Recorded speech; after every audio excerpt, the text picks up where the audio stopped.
Okay, YouTubers, this is the Angry Prepper. Today's video is a Prepper movie critique. We're going to talk about the movie Leave the World Behind. A very interesting movie, and the timing couldn't be more on the nose.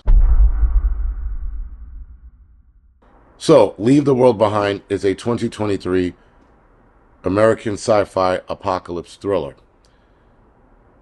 This movie I thought was pretty good. I mean, the likeliness of a cyber attack at that magnitude happening and then a breakdown of society, or rather the government, was pretty on the nose. Now, this movie stars Julia Roberts, Ethan Hawke, and Mahershala Ali. I think I said his name wrong. Pretty sure I did.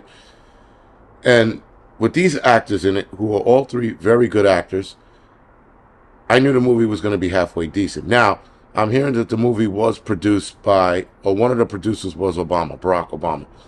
So that says a little bit about the background on this movie and a lot of the things that go down that are explained cryptically explained, sorry.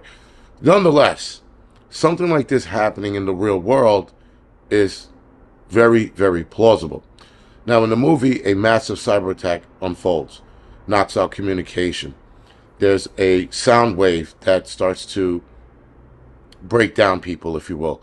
It drops them to their knees, sort of like the whole thing in Cuba, where these diplomats, U.S. diplomats or officials, were experiencing headaches, ringing in their ears and things of that nature. So sort of the same thing. Then you started to see a decline in what was going on around them. For what you can make out, that is. So, an interesting character, Kevin Bacon's character to be exact, he's also in the movie. His character is every prepper's dilemma. And you guys are going to understand what I mean when you see the movie. His character was just awesome, but also assholeish. But in that scenario, I think a lot of us would have probably taken that stance. A lot of us. Not all of us. I think I would have helped. But his stance made sense. And as a prepper, you understood that stance. If you're not a prepper and you see this movie and you see Kevin Bacon's character, you're like, he's a fucking asshole. There's a reason why he's the way he is. And there's a reason why he's going to outlast most people, because he's not open-arm friendly with everyone. And I said that in a few videos in the past, that you can't be open-arm friendly, but you should help out who you can. Anyway, that's a double-edged sword. So, as the movie goes on, certain things start to happen. And one of the things I found interesting were the animals, specifically the deers. The deers keep staring at them. And though I thought that was weird, because deers or animals let you know when trouble's coming, it's usually something natural, not man-made. But anyway, that was very interesting. The end of the movie, there are all kinds of, I'm not going to tell you the end of the movie, but there are all kinds of theories about the end of the movie. Now, there was something in the movie that goes on. It's a painting. I'm not going to tell you which painting, but it seems to change throughout a few scenes. And it was brought to my attention by another subscriber. So her and I were chatting, and she brought up the whole picture changing. I go, what does that mean? And I still don't know what that means. I mean, she showed me the scenes where they changed. And I'm like, why did that happen? So I'm going to watch the movie again to find out what the picture was in the beginning and then see how it progresses. Other things that go on, like the kid getting a bug bite and getting this infection that winds up doing something interesting to his body. And at one point, I was like, is this turning into a horror movie? But they brought it back pretty quickly. But he gets a bug bite that starts to infect him in a peculiar way. So, a lot of things goes on in this movie, and I think this movie is a prepper movie for every prepper to watch. Now, in the movie, Mahershala Ali's character, the black guy, he explains certain things in the movie that made the movie even more interesting. And it was the way he explained it. And his knowledge of what was going on was sort of like a prepper or somebody who's just in the know, knows certain things that are going on based on the events that are unfolding. And I thought that was pretty interesting. And he went on to say that there were 3 stages of an attack that made perfect sense. And again, somebody who's in the know knows this kind of breakdown. Now, this is pretty much like a CIA thing. I've heard this same three stages before through CIA agents who always wind up talking to somebody on YouTube or a friend, and they break down these three stages. Now, stage one is isolation. That's severing communication and transportation, making your enemy or the enemy or whoever it is deaf, dumb, and blind. I thought that was interesting because when he mentioned transportation, there was something interesting that happens to Teslas. Now, what happened to Teslas in the movie, a week later, what does Tesla do? They recall 2 million of their vehicles because of an autopilot problem.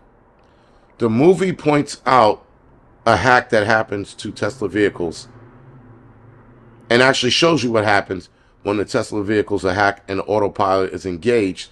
And Tesla, a week after this movie was released on Netflix, they wind up calling back 2 million cars. Very, very interesting. Stage two, synchronized chaos, misinformation, and disable the defense system. Covert attacks with no clear enemy. Again, I found that to be interesting because that's something that if, again, we're left deaf, dumb, and blind, we start blaming one another. As we are seeing here for every little thing that goes on. Something goes on, oh, it had to have been a Republican, those right-wing kooks. Something else goes on, oh, it was those left-wing idiots. Look at them, he had blue hair. We're already starting to attack each other in that sense. Every time something goes on, something happens, all of us wait at the TV screen wondering, who was this guy? Was he a Republican or a Democrat? As if that makes a difference, because it doesn't. A psych patient is a psych patient.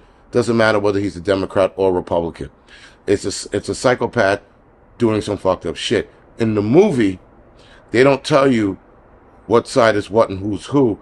At the end, you see what goes down. And I'm like, that was pretty impressive. Stage three, civil war, a coup, complete collapse of society, or at least American society in the movie. Again, that leads to that thing that happens at the end when one of the actresses, I think it was the young black woman, looks off into the distance in the city and sees something go down. And again, guys, this movie is pretty much telling us how it's going to unfold. Now, again, with preppers, there are things we recognize right away. There was also something in a movie where a kid finds a prepper stash, if you will, a hideout bunker, and this little girl finds a bunker at the end, and that's every prepper's dream, to have something that fucking squared away, underground, stocked to the nines. I mean, it was like, again, a prepper's dream. A lot of us would like to stay above ground, even doing something like that, but this was like your backup plan. If you had to hide away, you would hide underground. Now, a lot of people, and a lot of articles rather, with the reviews of this, were talking about predictive programming and how us conspiracy theory nuts are wrapped around the fact that the government or whoever's in charge is predictive programming us to let us know that this could happen or it will happen. Now, predictive programming is a real thing. It's actually a CIA thing where they've done this misinformation campaign, created chaos in other nations. We've seen it done 1,000 times. So, of course, articles are writing out that us conspiracy theorists are too wrapped up in the movie, and other articles are saying that this could never happen and that this is way out there. These are reviews. Keep in mind, when Bird Box came out, which is a completely fabricated fantasy movie, they were like, great movie. You know, it's interesting how they went with an original story, and this was great. And could something like this happen? Obviously, they would say no, but they gave it more applause. But with a movie like this that hits close to home, that is very plausible and can absolutely happen, the reviews are like, oh, that's just far, that's out of touch and far reach. So, guys, this movie is absolutely worth the watch. I would absolutely watch this movie 1,000 times, because a movie like this, you can watch it a few times and pick up something new each time you watch it. The first time I was trying to watch it, I was trying to take it all in. The second time I watch it, I'm going to pay attention to the little things. Now, I was paying attention to the little things, but like the painting, I completely missed. But I'm going to watch it a few more times because it was just a good movie.